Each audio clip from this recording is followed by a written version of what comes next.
Muito bom dia, boa tarde, boa noite a todos e todas que estiverem assistindo. Agora eu vou resolver um exercício solicitado por um aluno de termodinâmica. Então, esse é o exercício 12 do capítulo 10 do volume. O exercício 12 dos problemas suplementares do capítulo 10 do volume 2 do Beatriz Varenga. Então, vamos começar aqui. Um estudante deseja construir um modelo de termômetro usando como bulbo um frasco de vidro, como haste um reservatório de tinta de caneta esferográfica vazio e a água como líquido termométrico, então como a segunda experiência desse capítulo. Deseja-se medir temperaturas entre 20 e 90 graus Celsius com uma escala de 10 centímetros de comprimento. Sabendo que os coeficientes de dilatação volumétrica da água e do vidro são, ele dá os valores, né? E que o diâmetro interno da haste é 2 milímetros, determine o volume do frasco de vidro, né? Então ele basicamente quer saber o volume desse bulbo aqui. Então, como que a gente vai descobrir isso? Primeiro, a gente vai analisar, né, o que ele está fazendo. Ele está basicamente construindo um termômetro de água. Então, um termômetro como os antigos, né? Então, por exemplo, como esse termômetro aqui, ele é um termômetro do mesmo tipo, onde esse bulbo aqui, ele é o vermelhinho, esse vermelhinho aqui seria o nosso bulbo de vidro, e esse líquido vermelho aqui, ele pode ser tanto álcool como mercúrio, depende do modelo do termômetro, né? Diferentemente, por exemplo, desse daqui, que ele utiliza outro princípio físico, seria uma diferença de potencial, né? Para medir a temperatura. Mas enfim, esse não é o foco. Então vamos analisar aqui. Essa haste aqui, ela tem 10 centímetros.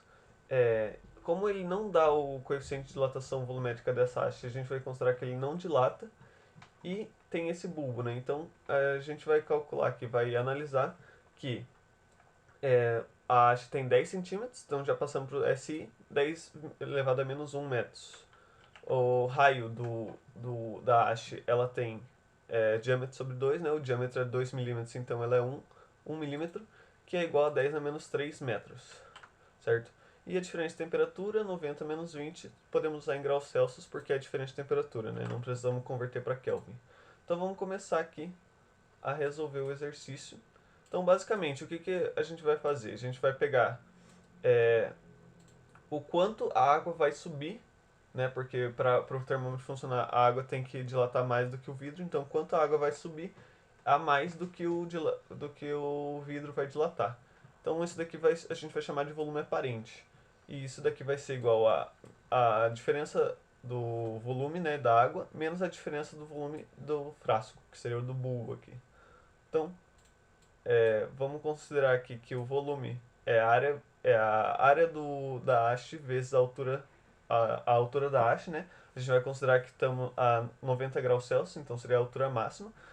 E a, a variação do volume da água, ela é dada por o coeficiente de dilatação volumétrica da água vezes o volume inicial de água vezes a diferença de temperatura. E a mesma coisa para o bulbo, né?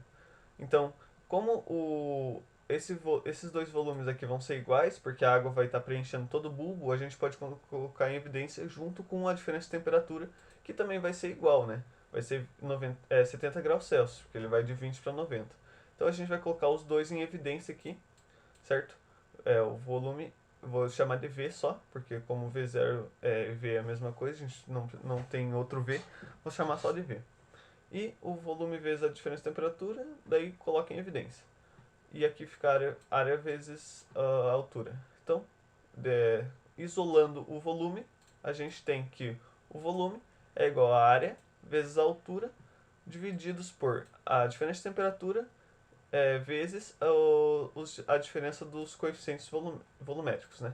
Então, substituindo isso daqui nos nossos dados do exercício, o H aqui 10 a menos 1, então, vamos ver aqui, H 10 a menos 1, o R é 10 a menos 3, elevado ao quadrado porque é πr ao quadrado, certo? Área.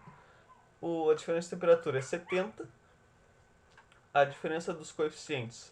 Como os dois coeficientes aqui em cima, vocês podem ver que ele está multiplicado por 10 na menos 4, a gente vai colocar o 10 na menos 4 em evidência para facilitar essa conta.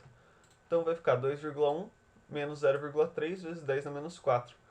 Fazendo todos esses cálculos, a gente vai obter aproximadamente 25 vezes 10 na menos 6 metros cúbicos. Convertendo essa unidade para centímetros cúbicos, que seria uma unidade mais fácil de trabalhar aqui para tirar esse 10 na menos 6, né?